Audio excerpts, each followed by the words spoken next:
ਅਗਨ ਜਦ ਵੀ ਕਦੇ ਬੁਝਦੀ ਵਿਖਾਈ ਦੇਵੇ ਸ਼ਬਦਾਂ ਚੋਂ, ਅਗਨ ਜਦ ਵੀ ਕਦੇ ਬੁਝਦੀ ਵਿਖਾਈ ਦੇਵੇ ਸ਼ਬਦਾਂ ਚੋਂ, ਤੇ ਮਰਦੀ ਸੋਚ ਦੀ ਹਿਚਕੀ ਸੁਣਾਈ ਦੇਵੇ ਸ਼ਬਦਾਂ ਚੋਂ, ਤੇ ਮਰਦੀ ਸੋਚ ਦੀ ਹਿਚਕੀ ਸੁਣਾਈ ਦੇਵੇ ਸ਼ਬਦਾਂ ਚੋਂ। ਸਤਿ ਸ਼੍ਰੀ ਅਕਾਲ, ਮੈਂ ਰੀਨਾ ਸੁਮਨ ਤੇ ਲੈ ਕੇ ਹਾਜ਼ਰ ਹਾਂ ਡੀਡੀ ਪੰਜਾਬੀ ਤੇ ਤੁਹਾਡਾ ਸਭ ਦਾ ਆਪਣਾ ਸਾਹਿਤਿਕ ਪ੍ਰੋਗਰਾਮ ਸ਼ਬਦ ਲੋਕ। ਜੀ ਹਾਂ, ਇਸ ਪ੍ਰੋਗਰਾਮ ਦੇ ਵਿੱਚ ਅਸੀਂ ਉਹਨਾਂ ਸਾਹਿਤਕਾਰਾਂ ਨੂੰ ਤੁਹਾਡੇ ਰੂਬਰੂ ਕਰਵਾਉਂਦੇ ਹਾਂ ਜੋ ਕਿਸੇ ਵੀ ਜਾਣ ਪਹਿਚਾਣ ਦੇ ਮੁਤਾਜ ਨਹੀਂ। ਕਹਿੰਦੇ ਆ ਵੀ ਜਦੋਂ ਇਨਸਾਨ ਰੋਜ਼ਮਰਾ ਦੀ ਜ਼ਿੰਦਗੀ ਦੇ ਵਿੱਚ ਕੰਮਕਾਜ ਦੇ ਵਿੱਚ ਥੱਕ ਟੁੱਟ ਜਾਂਦਾ ਹੈ ਤਾਂ ਹਰ ਇਨਸਾਨ ਕੁਝ ਨਾ ਕੁਝ ਸਕੂਨ ਦੇ ਪਲ ਭਾਲਦਾ ਹੈ, ਤੇ ਉਹਨਾਂ ਵਿੱਚੋਂ ਸਾਹਿਤ ਵੀ ਇੱਕ ਅਜਿਹਾ ਹੈ ਜੋ ਸਾਨੂੰ ਸਕੂਨ ਪ੍ਰਦਾਨ ਕਰਦਾ ਹੈ। ਤੇ ਜਦੋਂ ਅਸੀਂ ਸਾਹਿਤ ਨਾਲ ਜੁੜਦੇ ਹਾਂ ਤਾਂ ਬਹੁਤ ਸਾਰੇ ਸਾਡੇ ਮਨ ਦੇ ਵਲਵਲੇ ਨੇ, ਹਾਵ ਭਾਵ ਨੇ, ਜਿਨ੍ਹਾਂ ਤੋਂ ਅਸੀਂ ਜਾਣੂ ਹੁੰਦੇ ਹਾਂ। ਤੇ ਇਸੇ ਕੜੀ ਦੇ ਤਹਿਤ ਹੀ ਅੱਜ ਸਾਡੇ ਸਟੂਡੀਓ ਦੇ ਵਿੱਚ ਬਹੁਤ ਹੀ ਉਮਦਾ ਸਾਹਿਤਕਾਰ ਸਾਡੇ ਨਾਲ ਮੌਜੂਦ ਨੇ। ਸੋ ਮੇਰੀ ਮੁਰਾਦ ਜਨਾਬ ਅਮਰਪਾਲ ਸਿੰਘ ਸ਼ੈਦਾ ਜੀ ਤੋਂ। ਤੇ ਫਿਰ ਆਓ ਜੀ ਅੱਜ ਦੇ ਪ੍ਰੋਗਰਾਮ ਦੀ ਸ਼ੁਰੂਆਤ ਕਰਦੇ ਹਾਂ। ਸਤਿ ਸ਼੍ਰੀ ਅਕਾਲ ਸਰ, ਤੁਹਾਡਾ ਬਹੁਤ-ਬਹੁਤ ਸਵਾਗਤ ਸਾਡੇ ਅੱਜ ਦੇ ਇਸ ਪ੍ਰੋਗਰਾਮ ਦੇ ਵਿੱਚ। ਥੈਂਕ ਯੂ ਜੀ। ਸ਼ੈਦਾ ਸਾਹਿਬ, ਪਹਿਲਾਂ ਅਸੀਂ ਗੱਲ ਕਰਾਂਗੇ ਤੁਹਾਡੇ ਸਾਹਿਤਿਕ ਸਫ਼ਰ ਬਾਰੇ, ਤੁਹਾਡੇ ਪਰਿਵਾਰ ਬਾਰੇ ਤੇ ਤੁਹਾਡੇ ਪਿਛੋਕੜ ਬਾਰੇ। ਅਸੀਂ ਚਾਹੁੰਦੇ ਹਾਂ ਕਿ ਇੱਕ ਪੰਛੀ ਝਾਤ ਆ ਜਿਹੜੀ ਤੁਹਾਡੇ ਜੀਵਨ ਬਾਰੇ ਉਹ ਜ਼ਰੂਰ ਹੋ ਜਾਣੀ ਚਾਹੀਦੀ ਹੈ। ਜੀ ਰੀਨਾ ਜੀ, ਗੱਲ ਇਸ ਤਰ੍ਹਾਂ ਹੈ ਕਿ ਇਲਮੋ ਅਦਬ ਦੇ ਕੇਂਦਰ ਪੰਜਾਬੀ ਯੂਨੀਵਰਸਿਟੀ ਦੇ ਨਾਲ ਵਾਬਸਤਾ ਜੀ, ਔਰ ਇੱਕ ਮਸ਼ਹੂਰ ਘਰਾਣੇ ਦੇ ਨਾਲ ਜੁੜੇ ਹੋਏ ਰਿਆਸਤੀ ਸ਼ਹਿਰ ਪਟਿਆਲਾ ਦਾ ਮੈਂ ਜੰਮਪਲ ਹਾਂ ਜੀ। ਦੋ ਭੈਣਾਂ ਦਾ ਵਿਚਕਾਰਲਾ ਭਰਾ। ਜੀ। ਮੇਰੀ ਤਾਲੀਮ, ਮੇਰੀ ਪਰਵਰਿਸ਼ ਰਿਆਸਤੀ ਸ਼ਹਿਰ ਪਟਿਆਲਾ ਦੇ ਵਿੱਚ ਹੀ ਹੋਈ। ਜੀ। ਮੇਰੀ ਖੁਸ਼ਨਸੀਬੀ ਵਿਸ਼ੇਸ਼ ਤੌਰ ਤੇ ਮੈਂ ਮਹਿਸੂਸ ਇਹ ਕਰਦਾ ਹਾਂ ਬਤੌਰ ਕਲਮਕਾਰ ਕਿ ਮੇਰੇ ਆਪਣੇ ਘਰ ਦੇ ਵਿੱਚ ਸਾਹਿਤ ਦੀ ਗੰਗਾ ਵਹਿੰਦੀ ਸੀ। ਜੀ। ਮੇਰੇ ਵਾਲਿਦ ਸਾਹਿਬ ਮਰਹੂਮ ਸਰਦਾਰ ਗੁਰਬਖਸ਼ ਸਿੰਘ ਫਾਰਸੀ ਦੇ ਉਸਤਾਦ ਸਨ ਤੇ ਉਰਦੂ ਦੇ ਆਪਣੇ ਜ਼ਮਾਨੇ ਦੇ, ਆਪਣੇ ਰੰਗ ਦੇ ਮਸ਼ਹੂਰ ਸ਼ਾਇਰ ਸਨ। ਜੀ।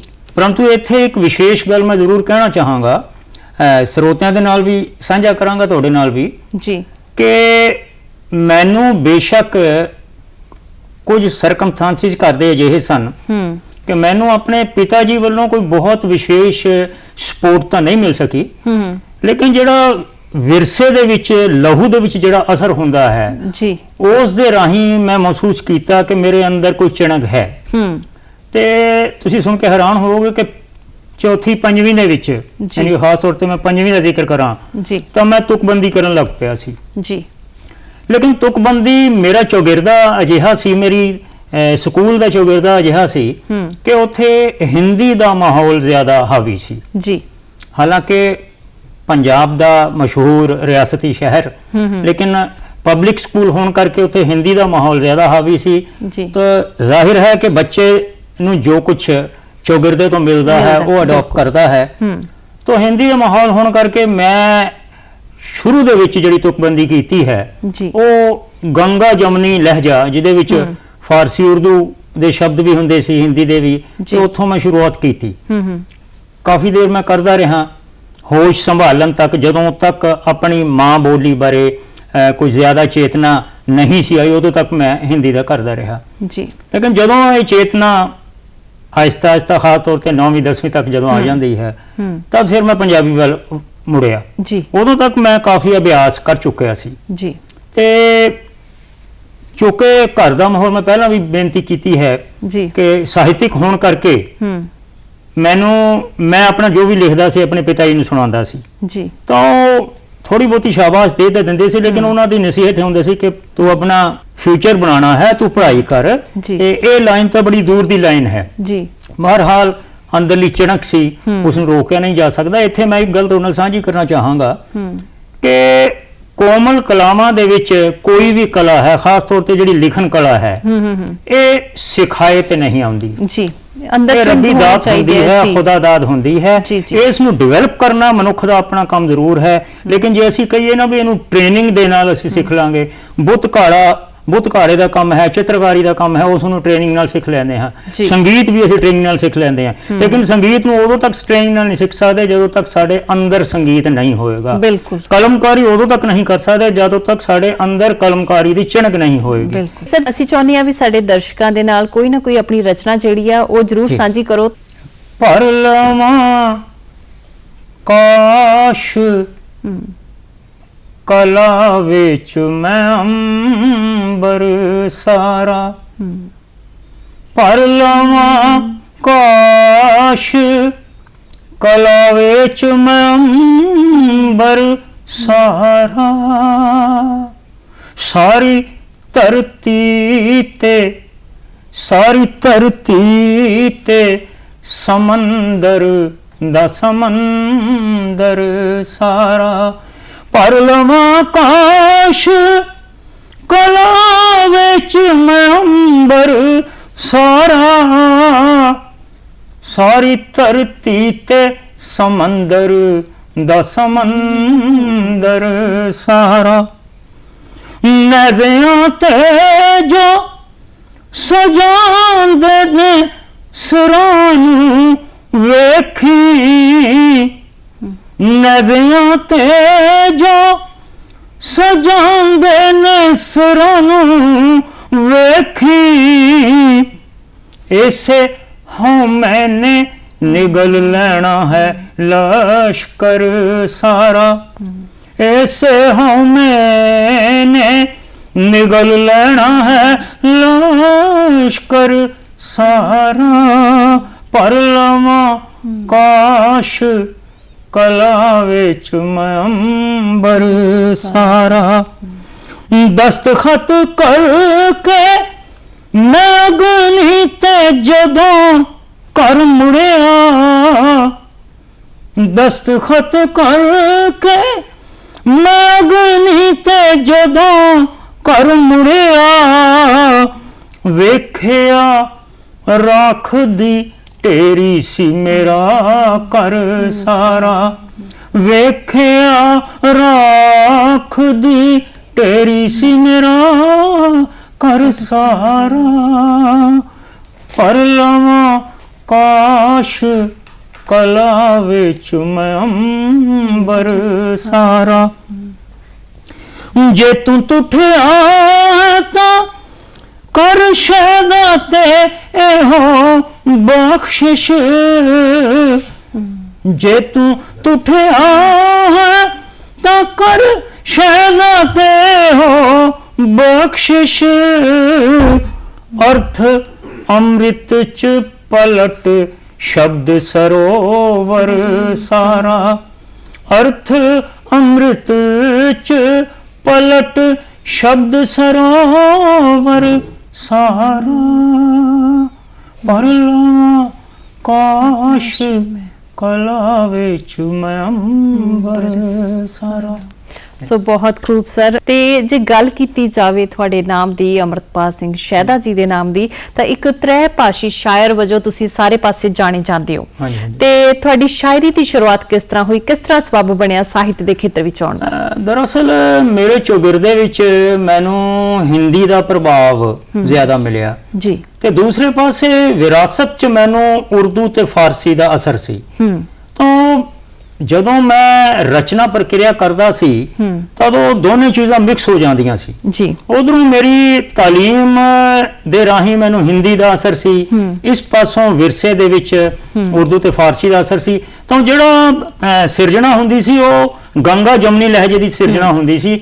ਤੇ ਮੈਂ ਤੁਹਾਨੂੰ ਉਸ ਦਾ ਨਮੂਨਾ ਅਗਰ ਕਹੋ ਤਾਂ ਮੈਂ ਪੇਸ਼ ਕਰ ਸਕਦਾ ਜੀ ਕਿ ਜਿਸ ਤਰ੍ਹਾਂ ਮੈਂ ਉਰਦੂ ਦੇ ਵਿੱਚ ਵੀ ਕਾਫੀ ਕਲਾਮ ਕਿਹਾ ਤੇ ਹਿੰਦੀ ਦੇ ਵਿੱਚ ਵੀ ਮੈਂ ਕਿਹਾ ਤੇ ਕਹਿ ਵੀ ਰਿਹਾ ਹਾਂ ਜੀ। ਮੇਰੀਆਂ 2 ਪੁਸਤਕਾਂ ਪੰਜਾਬੀ ਦੇ ਵਿੱਚ ਵੈਸੇ ਆ ਚੁੱਕੀਆਂ ਹਨ, ਲੇਕਿਨ ਉਰਦੂ ਤੇ ਹਿੰਦੀ ਦੀ ਪੁਸਤਕ ਮੇਰੀ ਪ੍ਰਕਾਸ਼ਨ ਅਧੀਨ ਹੈ। ਮੈਂ ਤੁਹਾਨੂੰ ਨਮੂਨੇ ਦੇ ਤੌਰ ਤੇ 1-2 ਸ਼ੇਰ ਉਰਦੂ ਦੇ ਤੇ 1-2 ਸ਼ੇਰ ਹਿੰਦੀ ਦੇ ਪੇਸ਼ ਕਰਾਂਗਾ ਤਾਂ ਕਿ ਤੁਹਾਨੂੰ ਦਰਸ਼ਕਾਂ ਨੂੰ ਔਰ ਤੁਹਾਨੂੰ ਪਤਾ ਚੱਲ ਸਕੇ ਕਿ ਮੇਰਾ ਜਿਹੜਾ ਲਬੋ ਲਹਿਜਾ ਕੀ ਹੈ, ਮੇਰਾ ਅੰਦਾਜ਼ੇ ਫਿਕਰ ਕੀ ਹੈ। ਕਿ ਇਸ ਸੇ ਪਹਿਲੇ कि नजदीकियां ढूंढिए, इससे पहले कि नजदीकियां ढूंढिए, लाजमी है कि कुछ दूरियां ढूंढिए जी।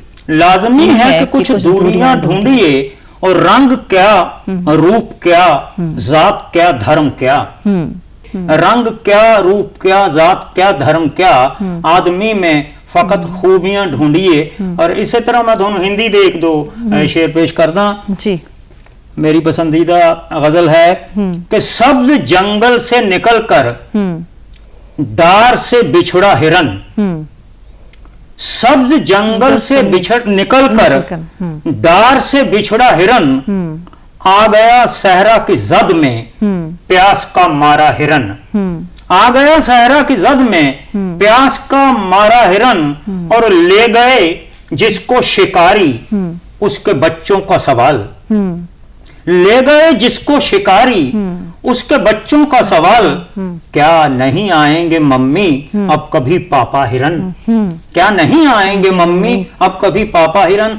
मैं ਇਹ ਮੇਰਾ ਅੰਦਾਜ਼ ਉਰਦੂ ਤੇ ਹਿੰਦੀ ਦਾ ਸੀ ਤੇ ਲੇਕਿਨ ਜਦੋਂ ਮੇਰੇ ਜ਼ਿਹਨ ਦੇ ਵਿੱਚ 8ਵੀਂ 9ਵੀਂ 10ਵੀਂ ਦੇ ਵਿੱਚ ਚੇਤਨਾ ਆਈ ਕਿ ਬਈ ਆਪਣੀ ਮਾਂ ਬੋਲੀ ਹੀ ਹੁੰਦੀ ਹੈ ਤੇ ਮਾਂ ਬੋਲੀ 'ਚ ਬਿਹਤਰ ਰਚਨਾ ਪ੍ਰਕਿਰਿਆ ਹੋ ਸਕਦੀ ਹੈ, ਤਦ ਮੈਂ ਲਗਭਗ ਉਦੋਂ ਤੋਂ ਨਿਰੰਤਰ ਪੰਜਾਬੀ ਦੇ ਵਿੱਚ ਹੀ ਰਚਨਾ ਪ੍ਰਕਿਰਿਆ ਕੀਤੀ ਹੈ। ਜੀ, ਬਹੁਤ ਸਾਰੇ ਸਾਹਿਤਕਾਰ ਤਾਂ ਅਸੀਂ ਦੇਖਦੇ ਆ ਵੀ ਇੱਕ ਭਾਸ਼ਾ ਦੇ ਵਿੱਚ ਲਿਖਦੇ ਆ, ਤੁਸੀਂ ਜਿੱਦਾਂ 3 ਭਾਸ਼ਾਵਾਂ ਦੇ ਵਿੱਚ ਲਿਖਦੇ ਹੋ ਤੇ ਕਿਸ ਤਰ੍ਹਾਂ ਦਾ ਤੁਹਾਡਾ ਅਨੁਭਵ ਰਹਿੰਦਾ ਹੈ? ਮੈਨੂੰ ਕੋਈ ਦਿੱਕਤ ਨਹੀਂ ਆਂਦੀ ਜੀ। ਇਸ ਦੇ ਬਾਰੇ ਮੈਂ ਤੁਹਾਨੂੰ ਇੱਕ ਆਪਣਾ ਜਿਹੜਾ ਐਕਸਪੀਰੀਅੰਸ ਹੈ ਦੱਸਦਾ, ਤਜਰਬਾ ਦੱਸਦਾ ਜੀ, ਕਿ ਜਦੋਂ ਖਿਆਲ ਆਉਂਦਾ ਹੈ ਤਾਂ ਤੁਸੀਂ ਹੈਰਾਨ ਹੋਵੋਗੇ ਕਿ ਜਦੋਂ ਖਿਆਲ ਆਉਂਦਾ ਹੈ ਤਾਂ ਕਦੇ ਤਾਂ ਉਸ ਦਾ ਪਹਿਰਨ, ਉਹਦਾ ਲਿਬਾਸ ਪੰਜਾਬੀ ਦਾ ਹੁੰਦਾ ਹੈ ਜੀ, ਕਦੇ ਉਸ ਦਾ ਲਿਬਾਸ ਸਾਡਾ ਰਾਸ਼ਟਰੀ ਭਾਸ਼ਾ ਹਿੰਦੀ ਦਾ ਹੁੰਦਾ ਹੈ ਔਰ ਕਦੇ ਉਰਦੂ ਦਾ ਹੁੰਦਾ ਹੈ। ਉਹ ਜਿਸ ਲਿਬਾਸ ਦੇ ਵਿੱਚ ਖਿਆਲ ਆਉਂਦਾ ਹੈ ਉਸੇ ਲਿਬਾਸ ਦੀ ਉਸੇ ਜ਼ਬਾਨ ਦੀ ਉਹ ਰਚਨਾ ਹੋ ਜਾਂਦੀ ਹੈ। ਮੈਂ ਮੁੱਖ ਤੌਰ ਤੇ ਗਜ਼ਲ ਗੋਈ ਦੇ ਉੱਤੇ ਹੀ ਇਕਾਗਰ ਹਾਂ, ਮਰਕੂਜ਼ ਹਾਂ ਤੇ ਇੱਕ ਸ਼ੇਰ ਯਾਨੀ ਕਿ 2 ਪੰਕਤੀਆਂ कह के शायर फारग हो जाता है, उस तो बाद वो चाहे महीने बाद कहे, अगले दिन कहे, चाहे घंटे बाद कहे, 2 पंक्तियां कहने तो बाद फारग हो जाता है। ਜਿਹੜੀ ਨਜ਼ਮ ਗੋਈ ਹੈ ਉਹਦੇ ਵਿੱਚ ਜਦੋਂ ਤੁਸੀਂ ਇੱਕ ਵਿਸ਼ੇ ਨੂੰ ਲੈ ਕੇ ਰਚਨਾ ਪ੍ਰਕਿਰਿਆ ਸ਼ੁਰੂ ਕਰ ਦਿੰਦੇ ਹੋ ਤਦ ਉਸ ਨੂੰ ਐਂਡ ਤੱਕ ਇੱਕੋ ਸਿਟਿੰਗ 'ਚ ਲਗਭਗ ਤੁਹਾਨੂੰ ਕਰਨਾ ਪੈਂਦਾ ਹੈ। ਤਾਂ ਗਜ਼ਲ ਔਰ ਨਜ਼ਮ ਦਾ ਫਰਕ ਹੈ। ਮੇਰੀ ਸ਼ੁਰੂਆਤ ਚੂੰਕਿ ਗਜ਼ਲ ਤੋਂ ਹੋਈ, ਮੈਂ ਅੱਜ ਦੇ ਦਿਨ ਤੱਕ ਲਗਭਗ ਗਜ਼ਲ ਜ਼ਿਆਦਾ ਕਹੀ ਹੈ। ਇਸ ਦੇ ਨਾਲ ਨਾਲ ਮੈਂ ਮੁਕਤਕ ਵੀ ਕਹੇ ਹਨ, ਕਤਾਤ ਵੀ ਕਹੇ ਹਨ, ਨਜ਼ਮਾਂ ਵੀ ਕਹੀਆਂ ਹਨ, ਕੁਝ ਗੀਤ ਵੀ ਕਹੇ ਹਨ, ਲੇਕਿਨ ਮੇਰੀ ਜਿਹੜੀ ਕਨਸੈਂਟਰੇਸ਼ਨ ਹੈ ਉਹ ਗਜ਼ਲ ਦੇ ਉੱਤੇ ਹੀ ਹੈ, ਤ੍ਰੈਭਾਸ਼ੀ ਗਜ਼ਲ ਦੇ ਉੱਤੇ। ਮੈਨੂੰ ਕੋਈ ਦਿੱਕਤ ਨਹੀਂ ਹੁੰਦੀ, ਮੈਨੂੰ ਕੋਈ ਇਸ ਗੱਲ ਦੀ ਦਿੱਕਤ ਨਹੀਂ ਹੈ ਵੀ ਮੈਂ ਪੰਜਾਬੀ 'ਚ ਲਿਖਣਾ ਹੈ, ਉਰਦੂ 'ਚ ਲਿਖਣਾ ਹੈ, ਮੈਨੂੰ ਵਿਸ਼ੇਸ਼ ਤਿਆਰੀ ਦੀ ਵੀ ਲੋੜ ਨਹੀਂ ਹੁੰਦੀ, ਮੇਰਾ ਮੈਂਟਲ ਮੇਕਅਪ ਰਹਿੰਦਾ ਹੈ ਹਮੇਸ਼ਾ। ਜੀ, ਜਿਸ ਤਰ੍ਹਾਂ ਤੁਸੀਂ ਗਜ਼ਲ ਦੀ ਗੱਲ ਕੀਤੀ ਹੈ ਵੀ ਤੁਸੀਂ ਗਜ਼ਲ ਹੀ ਲਿਖਦੇ ਹੋ, ਇਸ ਤੋਂ ਇਲਾਵਾ ਤੁਸੀਂ ਹੋਰ ਕੀ ਲਿਖਦੇ ਹੋ? ਉਹਦੇ ਬਾਰੇ ਤਾਂ ਦੇਖੋ ਜੀ ਗੱਲ ਇਸ ਤਰ੍ਹਾਂ ਵੀ ਮੈਂ ਉਹਦੇ 'ਚ ਅਧਿਐਨ ਦੀ ਵੀ ਲੋੜ ਹੈ ਜੀ। ਅਧਿਐਨ ਸਾਨੂੰ ਦੂਸਰੇ ਸ਼ਾਇਰਾਂ ਦਾ, ਪੁਰਾਣੇ ਸ਼ਾਇਰਾਂ ਦਾ, ਨਵੇਂ ਸ਼ਾਇਰਾਂ ਦਾ ਕਰਨਾ ਪੈਂਦਾ ਹੈ ਜੀ। ਜੇ ਅਸੀਂ ਇਹ ਸੋਚੀਏ ਕਿ ਵੀ ਅਸੀਂ ਸ਼ਾਇਰ ਹਾਂ, ਅਸੀਂ ਕਲਪਨਾ ਦੇ ਨਾਲ ਸਾਰਾ ਕੁਝ ਲਿਖੀ ਜਾਵਾਂਗੇ, ਸਾਨੂੰ ਟ੍ਰੈਂਡ ਵੀ ਦੇਖਣੇ ਪੈਂਦੇ ਹਨ ਕਿ ਬਈ ਜਿਹੜੇ ਟ੍ਰੈਂਡ ਤੋਂ ਅਸੀਂ ਸ਼ੁਰੂ ਕੀਤਾ ਸੀ ਹੁਣ ਅਸੀਂ ਕਿਹੜੇ ਟ੍ਰੈਂਡ ਦੇ ਵਿੱਚ ਚੱਲ ਰਹੇ ਹਾਂ, ਕਿਉਂਕਿ ਕਈ ਲਹਿਰਾਂ ਹੋਈਆਂ ਹਨ, ਉਹ ਲਹਿਰਾਂ ਦੇ ਨਾਲ ਨਾਲ ਸਾਨੂੰ ਚੱਲਣਾ ਪੈਂਦਾ ਹੈ। ਜੇ ਅਸੀਂ ਆਪਣੇ ਖਿਆਲ ਦੇ ਵਿੱਚ, ਆਪਣੇ ਮੂਡ ਦੇ ਵਿੱਚ ਹੀ ਲਿਖਦੇ ਰਹਾਂਗੇ ਪਛੜ ਜਾਵਾਂਗੇ। ਅਸੀਂ ਜ਼ਮਾਨੇ ਦੇ ਨਾਲ ਨਾਲ ਗੱਲ ਕਰਨੀ ਹੈ। ਤੇ ਨਾਲੇ ਰੀਨਾ ਜੀ, ਮੈਂ ਇੱਥੇ ਦੱਸਣਾ ਚਾਹਾਂਗਾ ਕਿ ਜਿਹੜੀ ਸ਼ਾਇਰੀ ਹੈ ਜਾਂ ਲਿਖਣ ਕਲਾ ਹੈ ਉਹ ਨਿਜ ਤੋਂ ਪਰ ਤੱਕ ਚੱਲਦੀ ਹੈ, ਜ਼ਾਤ ਤੋਂ ਕਾਇਨਾਤ ਤੱਕ ਚੱਲਦੀ ਹੈ।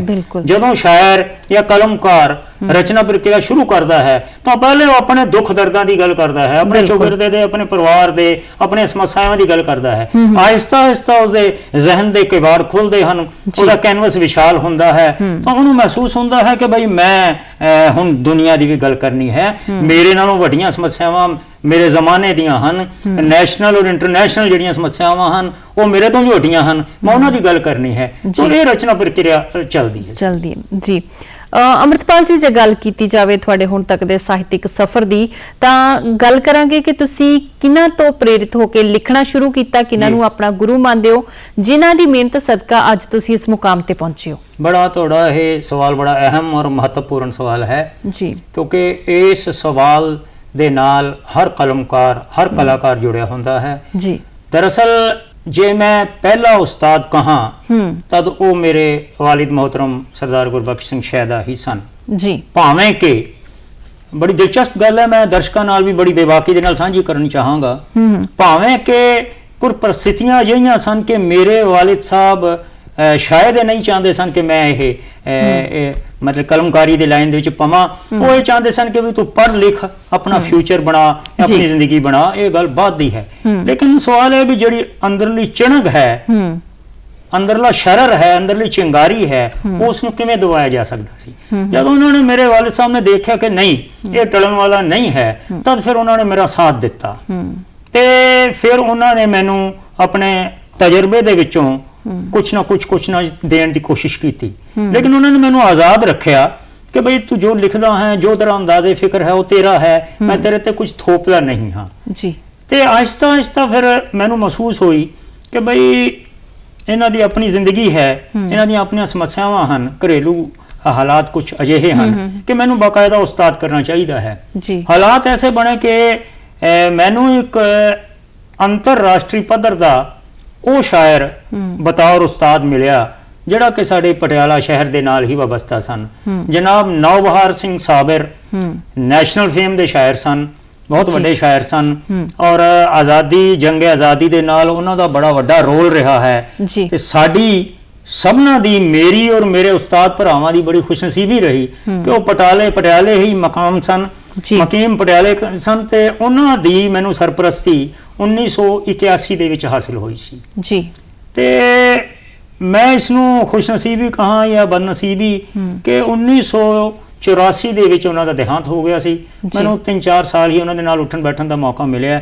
ਉਹਨਾਂ ਦੇ ਨਾਲ ਸਭ ਤੋਂ ਵੱਡਾ ਫਾਇਦਾ ਮੈਨੂੰ ਇਹ ਹੋਇਆ ਕਿ ਉਹ ਬੇਸਿਕਲੀ ਉਰਦੂ ਦੇ ਸ਼ਾਇਰ ਸਨ, ਲੇਕਿਨ ਪੰਜਾਬੀ ਹੋਣ ਦੇ ਨਾਤੇ ਔਰ ਪੰਜਾਬੀ ਔਰ ਹਿੰਦੀ ਦੇ ਵਿੱਚ ਵੀ ਜਿਸ ਤਰ੍ਹਾਂ ਮੈਂ ਲਿਖਦਾ ਹਾਂ ਉਸ ਤਰ੍ਹਾਂ ਉਹ ਵੀ ਲਿਖਦੇ ਸਨ। ਤਾਂ ਉਹ ਗਾਈਡਲਾਈਨ, ਤਿੰਨੇ ਭਾਸ਼ਾਵਾਂ ਦੀ ਗਾਈਡਲਾਈਨ ਮੈਨੂੰ ਆਪਣੇ ਉਸਤਾਦ ਮੁਹਤਰਮ ਨੌਬਹਾਰ ਸਾਬਰ ਸਾਹਿਬ ਤੋਂ ਮਿਲੀ। ਤਾਂ ਮੈਂ ਉਹਨਾਂ ਦੀ ਗਾਈਡਲਾਈਨ ਤੋਂ ਚੱਲਦਾ ਅੱਜ ਅਗਰ ਮੈਂ ਆਜ਼ਾਦਾਨਾ ਤੌਰ ਤੇ ਲਿਖ ਰਿਹਾ ਹਾਂ ਤਾਂ ਉਹ ਉਹਨਾਂ ਦੇ ਅਸਰ, ਉਹਨਾਂ ਦੀ ਬਦੌਲਤ ਹੈ। ਬਿਲਕੁਲ।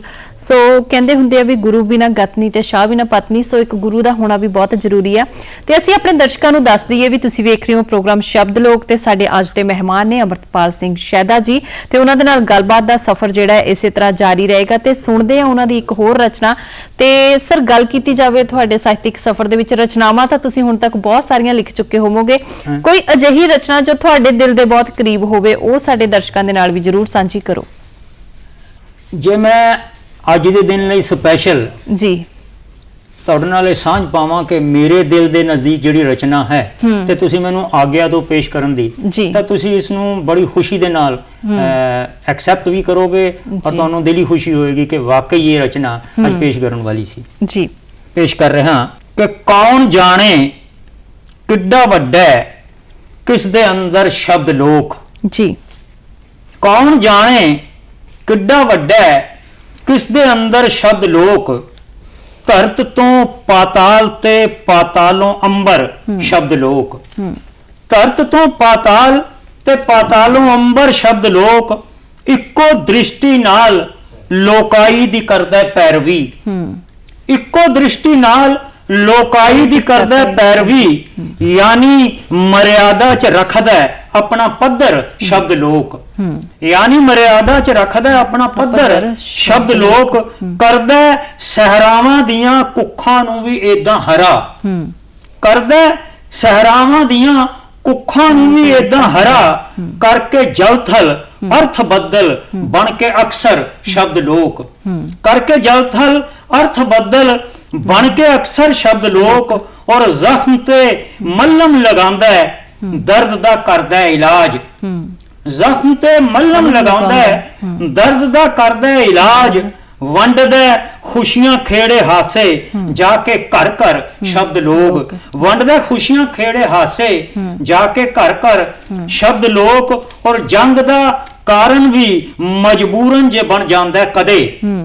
ਜੰਗ ਦਾ ਕਾਰਨ ਵੀ ਮਜਬੂਰਨ ਜੇ ਬਣ ਜਾਂਦਾ ਕਦੇ, ਅੰਨ ਦਾ ਵੀ ਅੰਤ ਬਣਦਾ ਸ਼ਹਿਦਾ ਰਹਿਬਰ ਸ਼ਬਦ ਲੋਕ।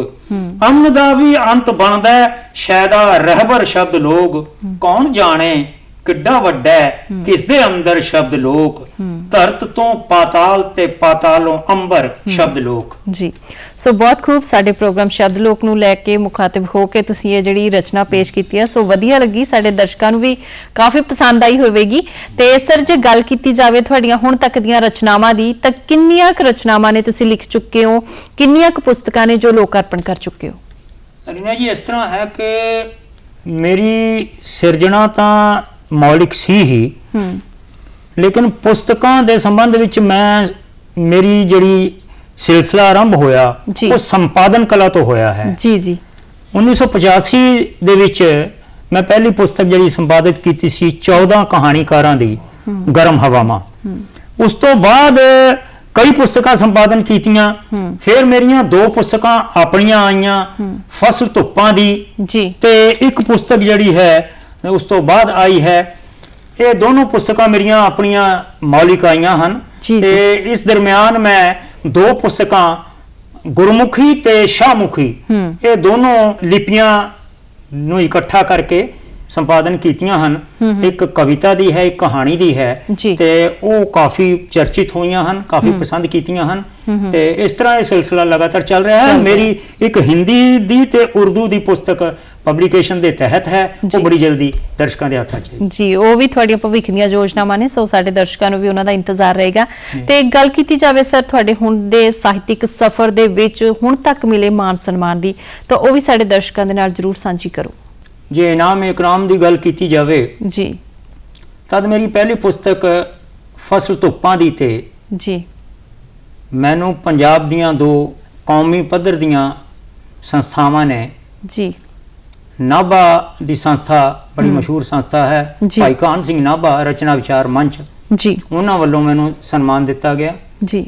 ਤੇ ਉਸ ਤੋਂ ਬਾਅਦ ਇੱਕ ਪੰਜਾਬ ਦੀ ਹੋਰ ਸੰਸਥਾ ਹੈ ਕੌਮਾਂਤਰੀ ਲੇਖਕ ਮੰਚ ਜੀ, ਉਹਦੇ ਵੱਲੋਂ ਵੀ ਸਨਮਾਨ ਦਿੱਤਾ ਗਿਆ ਤੇ ਉਸ ਪੁਸਤਕ ਦੇ ਰਿਵਿਊ ਲਗਭਗ 40-50 ਅਖਬਾਰਾਂ ਦੇ ਵਿੱਚ ਮੁਸਲਸਲ ਛਪੇ।